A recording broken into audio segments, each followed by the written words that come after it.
and welcome to another edition of We Stream, the official reaction channel of epic rap battles of history.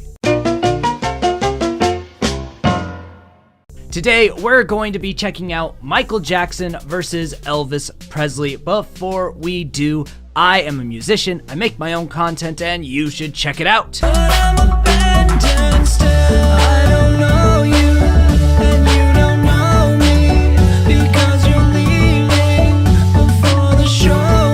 And don't forget to like, drop a comment, and subscribe to the channel if you aren't already, and that's the plug. Now, this isn't gonna be like a reaction.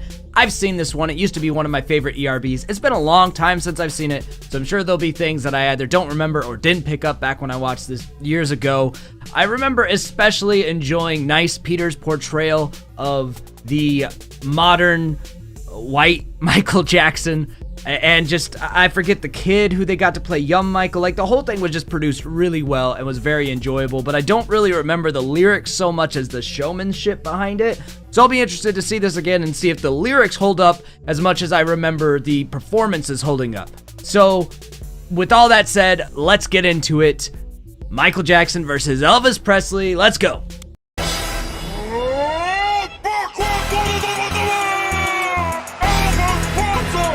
I also forgot that this beat is funky as hell.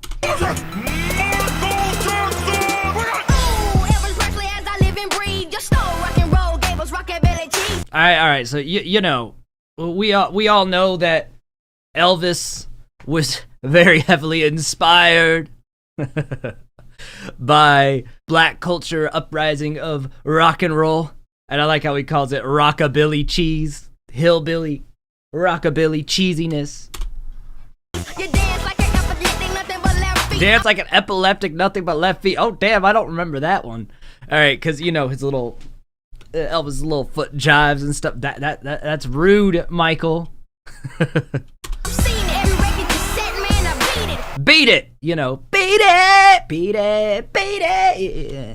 Here's a tip, don't swallow a bucket of drugs, so you won't down the toilet, jam hugs and burn in love. What's funny is, I think this came out after Michael had died, but what's funny about this is he says go swallow, you know, like a bucket or a bottle of drugs so you won't die on the toilet. Elvis died on the toilet trying to push one out, right? He was very unhealthy for a lot of other reasons. But the irony of the bar is technically Michael's the one that died from drugs. They were prescribed drugs that led to a whole trial, and big was this malpractice by the doctor thing, but still. I'm bad. A bad smooth criminal. Look at all these song titles. We went from Beat It to Bad to Smooth Criminal, just dropping song title after song title on us. And Hunks of Burning Love is an Elvis song. And so he's calling it shit hunks of burning love. You get it. These are fun liners, fun references. I'm bad. I'm a smooth criminal, but a face up. Call me Ed Sullivan, shoot the runaway stuff. The Ed Sullivan Show. Yeah. Anyway, moving on. Watch me moonwalking, I step on your blue suede. Blue suede shoes. Don't step on my blue suede shoes. He's gonna moonwalk, step on him. Man, I forgot how savage little Michael is in this battle. And that's a fact in that flex. Even in death, my man's going platinum on Blu-ray because that Michael Jackson, he was doing a big concert. He was planning one anyway, and the Blu-ray from, what was it, like This Is Me or so I don't remember what it was called, but that thing went off after he died. You're the king of jelly rolls. He's like, I'm the king of pop. You're the king of big old boy. All right, Lloyd, come back with some Elvis.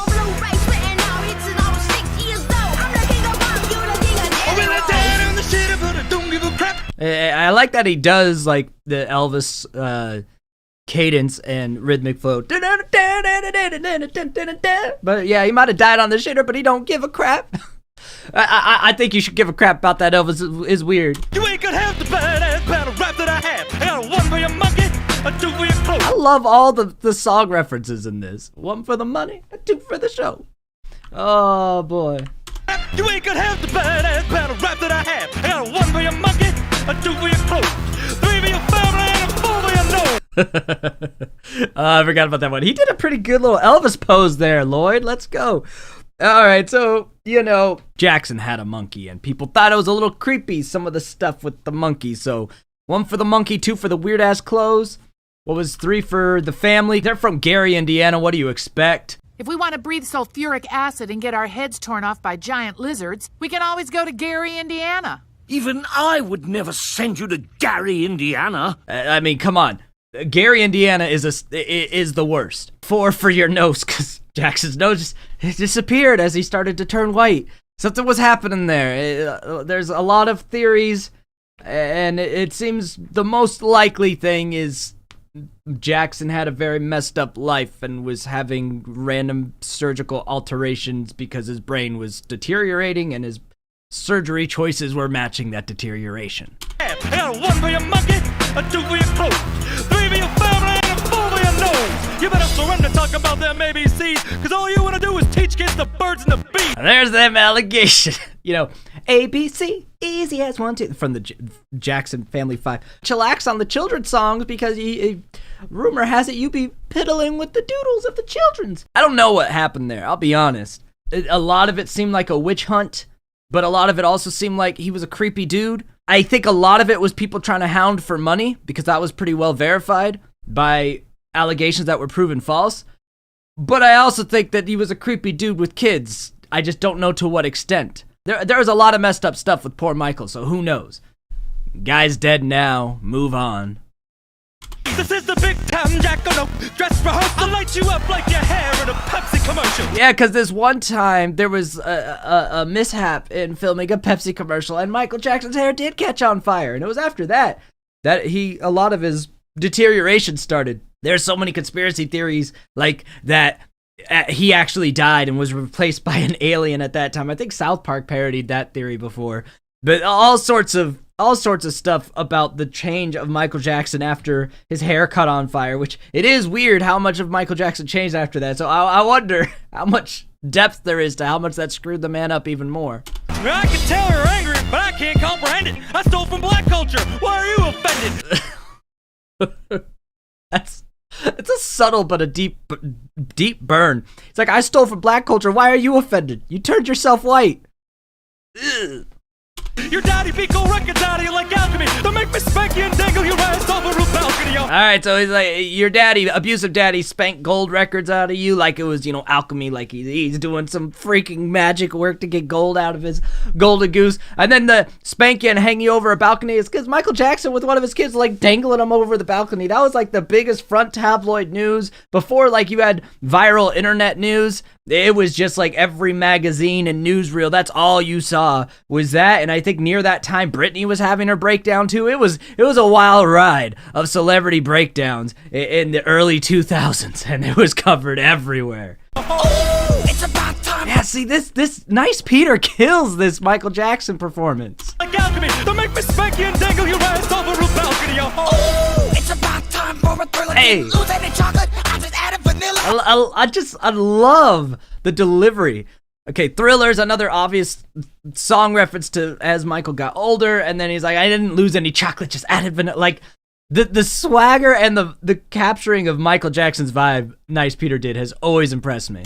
I'm going off the wall, I won't stop till I get enough. Whooping your big fat ass with a sonic glove. His lyrics aren't even that crazy. There's some more song references and stuff. It's just the delivery and the performance of it it carries it so well. How you gonna talk about the birds or bees when you met your own wife when she was only 14? Oh, he's doing a reverse. He's like, excuse me, you're talking about kids?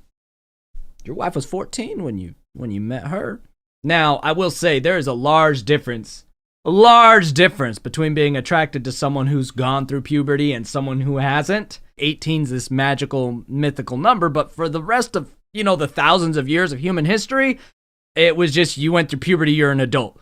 So that's a recent change. To be fair in Elvis's defense, he's doing biologically natural attraction, kind of creepy in today's culture and society with how we mentally develop and all of that. But it's not as bad in any stretch of the imagination as being attracted to an actual child, okay? Just because you're under 18 doesn't mean you're a child. You're just legally that because That's what we decided, but that's completely not really based on a whole lot. Because if you want to consider adulthood fully maturated in mentality, you're talking like 26 years old. We should make an adult 26 at that point. So people try to be like, oh, it's because your brain's matured at 18. No, it's not. It's matured at around 26, okay?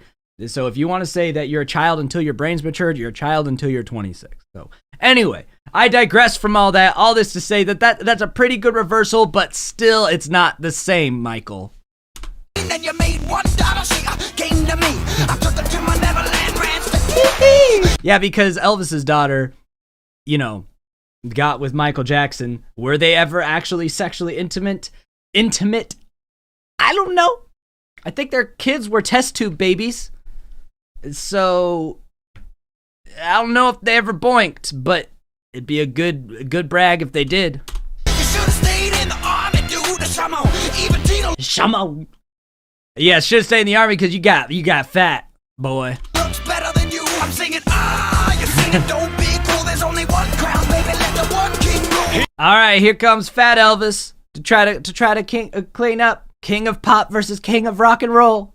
You're a creeper, dude. You like to grab your own wanger. I don't let you marry my daughter because I knew you'd never bang her. There you go. There's the reversal. I forgot about that. Yeah, that's the appropriate reversal. You're like, yeah, I let you marry my daughter. You never bang her. I like the old Elvis vibes from Epic Lloyd. He's doing a good job with that, too. You think you're tough? Man, you look like Tootie. I was badder than you in my Blue Hawaii movie. I was more bad than you're bad. It is freaking blue. Rude. You lost your damn mom. That's why they cast you in The Wiz. Like a The Wiz was something. And yes, Michael lost his damn mind. sad white woman who never got to be a kid. Yep, that also true and very sad. I'm out before you try to hold me and free your willy. Later, weirdo. Elvis is leaving the building. Now, who wins this? I don't know. We'll talk about it in a sec. All right, there's a good time. Who won, Michael Jackson or Elvis? I think overall Michael Jackson wins this one for me, especially because young Michael was so ruthless. Elvis definitely has some good stingers and zingers, but between the performance of Michael and some of the bars, especially from Little Michael, I give it to Michael Jackson in this instance. It's always been an enjoyable battle. It's still held up. This battle is like 9 years old. It still holds up for me. It's still fantastic. I still enjoyed coming back to it and watching it all these years later. Tell me below what you think. Do you think Elvis won? Do you think Michael Jackson won? Let me know below. Sound off. And also, don't forget, again, second reminder, subscribe to the channel, drop a like, comment, and check out some of my other content, whether it be the ERB reaction playlist or some of my other music. You'll probably like it. And until next time, I scheme, you scheme, we all scheme for ice cream. Bye!